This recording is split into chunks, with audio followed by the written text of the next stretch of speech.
Hi everybody, it's Marc Laurenson here from Sydney Astrology School, and thanks for joining me as we look at episode number 4 in our Sex and Intimacy series. And in this episode, we're going to be looking at the sign of Cancer, and we're going to be looking at its rule of the moon. Now, I want to underscore that this isn't necessarily for people with the sun in Cancer. I'm more concerned with people who have the sign of Cancer on the cusp of the 5th house or the cusp of the 8th house. Also with the moon in those particular houses. Now, it may play out a little bit for people who've got Venus in Cancer or Mars in Cancer, but I find that the 5th house is a house of falling in love, and of course sex is a big part of that, and also the 8th house is the house of shared intimacy, shared everything really, and sex is a huge part of the 8th house as well. Okay, so when we're looking at the sign of Cancer or the moon itself connected to those particular houses, we're going to go down the road of an energy that's more caring, it's more nurturing, it's more protective, it's more motherly, and often a person, particularly a woman with Cancer in those houses or the moon in those houses, might actually play both ends of the scale. They might actually play the mother in the relationship. They might want to look after their partner.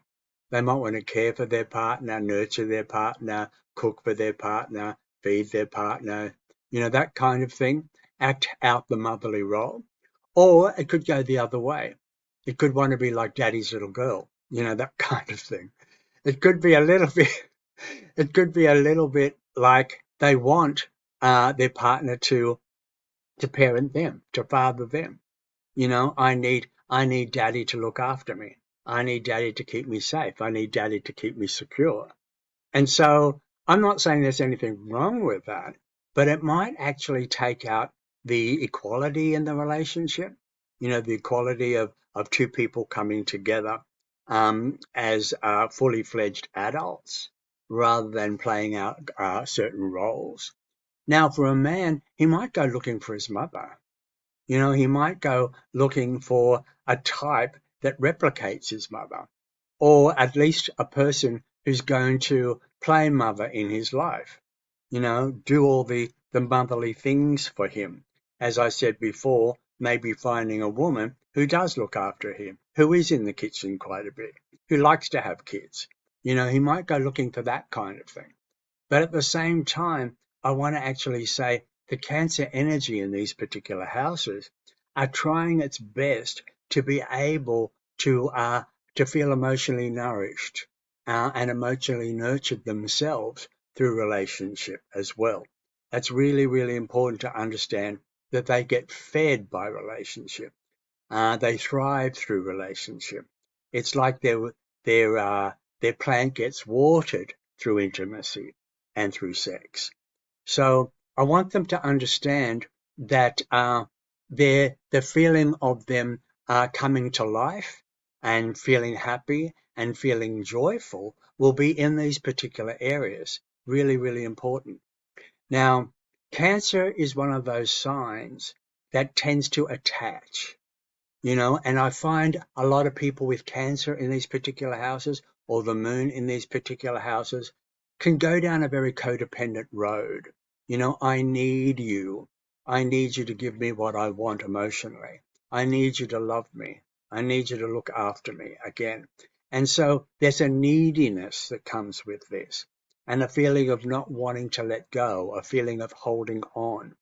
Now, this is not terribly healthy because there's a feeling of I can't do it alone, there's a feeling of I need you in my life, and so therefore intimacy and sex is not a pleasurable thing for that person. It's not something that's shared for the pleasure of being in love with somebody else. It comes through as a need. It comes through as if I don't get it or if I don't have it representing, sex represents love and that feeling of what I need from that other person. And so again, it feels a little bit like it's a substitute kind of thing. It's not for the joy and the play and the love and the feeling of being in love. It becomes something that feeds me, that fuels me, and comes from a needy place, which I find a lot of people with the moon in the 8th house or the 5th house, or Cancer in those particular houses, really need to be aware of. Okay. It comes from like a survival place. I need love or I need sex to survive.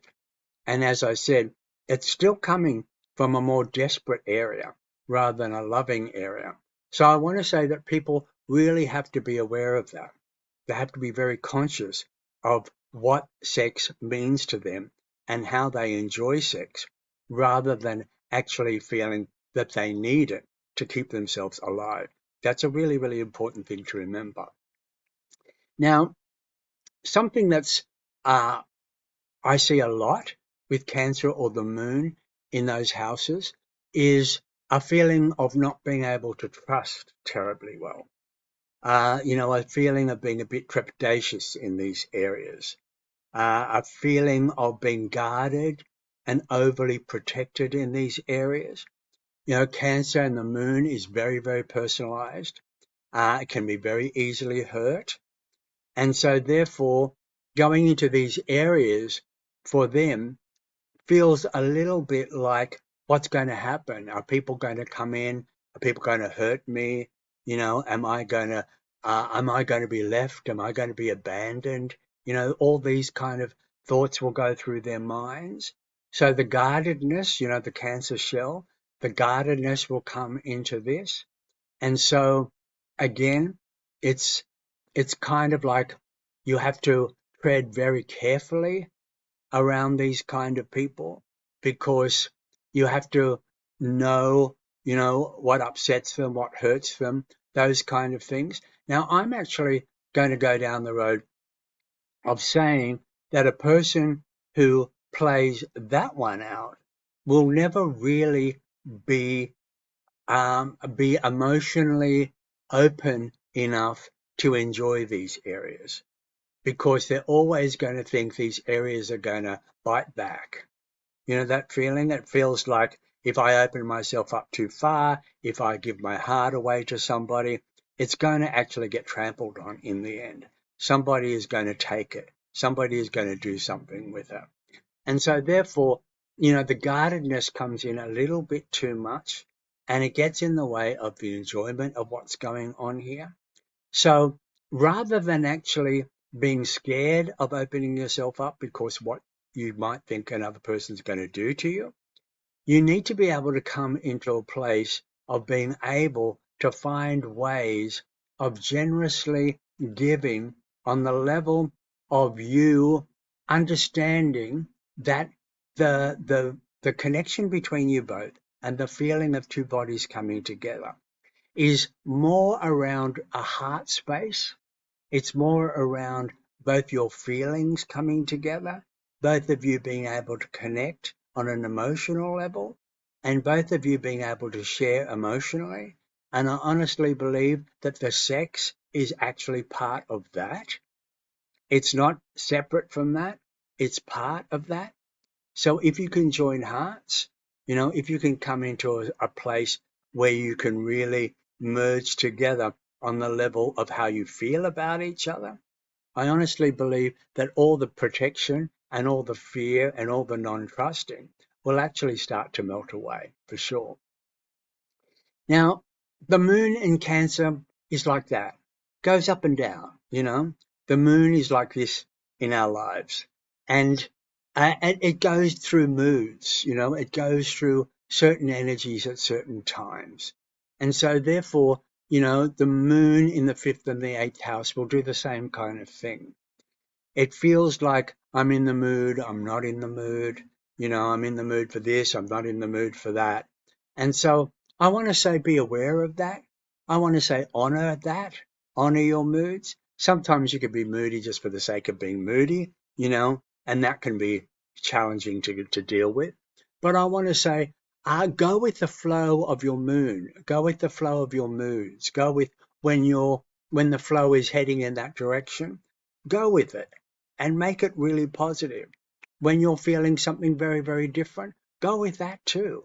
don't allow that to, don't put yourself in a position of doing something you don't want to do when the mood is taking you elsewhere. Okay. So cancer is all about being able to feed something and water something and care for something so it can thrive, so it can grow. And that's why the mothering instinct in cancer is so strong, because we look after children, we feed children, we give the children everything we need so they can grow into healthy adults. So I want to say that our relationships, particularly our sexual relationships, need to have that involved. If you have the moon in the 8th or the 5th house or Cancer on the cusp, you need to be able to see intimacy and sex in a way of you being fed. It's you getting fed the nourishment and the nutrients that you need.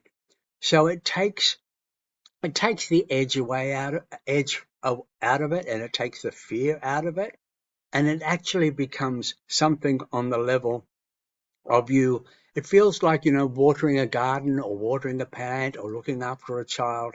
It feels like you have to do this for your own well-being. It actually improves you. Your health improves. Your whole sense of self improves through intimacy. And I want to say that giving yourself what you need on that level is not only going to, be great for any relationship you have, but it's also going to be so good for you to be able to live the kind of life that you want to live and be the kind of person that you want to be. And it's going to actually filter out into all other areas of your life too.